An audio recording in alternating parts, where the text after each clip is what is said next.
Kamusta mga balibulista? Pinayo ko ng Chocomocho Flying Titans ang Galleries Tower High Risers 27-29, 25-20, 25-19, 17-25, 15-12.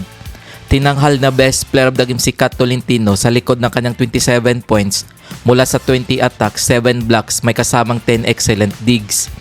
Nag-ambag ng 7 points si Molde, Cheng 1 point, Manabat 2 points, Alba 4 points, Tobino 3 points, Picana 10 points, Rondina 19 points, Nonag 14 points. Para naman sa natalong Galleries Tower High Risers, Encarnacion 18 points, Bombita 3 points, Pacres 2 points, Paran 1 point, Palik 1 point, Baliton 8 points, Ronquillo 11 points, Marzan 7 points, Eroa 1 point, Coronel 10 points. Huwagi naman ang Akari Chargers kontra sa Zeus Thunderbells 25-14, 25-21, 19-25, 25-23. Tinanghal na best player of the game si Ivy Lacsina sa likod ng kanyang 24 points mula sa 22 attacks, 1 block at 1 ace.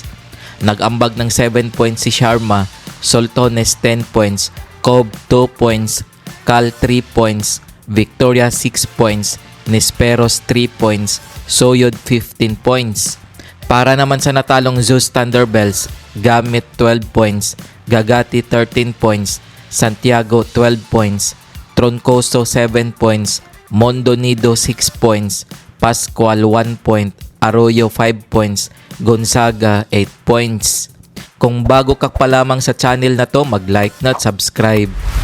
Heto ang team standings as of November 14, 2024. Akari Chargers 2 win 0 loss 6 points. PLDT High Speed Hitters 1 win 0 loss 3 points. Petrogas Angels 1 win 0 loss 3 points. Cherry Tigo Crossovers 1 win 0 loss 2 points. Chocomocho Flying Titans 1 win 1 loss 2 points. Capital One Solar Spikers 0 win 1 loss 1 point. Kung umabot ka dito sa video na to, mag-like na at subscribe. Galleries Tower High Risers 0 win 2 losses 1 point. Zeus Thunderbells 0 win 1 loss 0 point. Enlix Lead Chameleons 0 win 1 loss 0 point. Heto ang mga laro ngayong November 16, 2024 na gaganapin sa Inaris Center, Antipolo.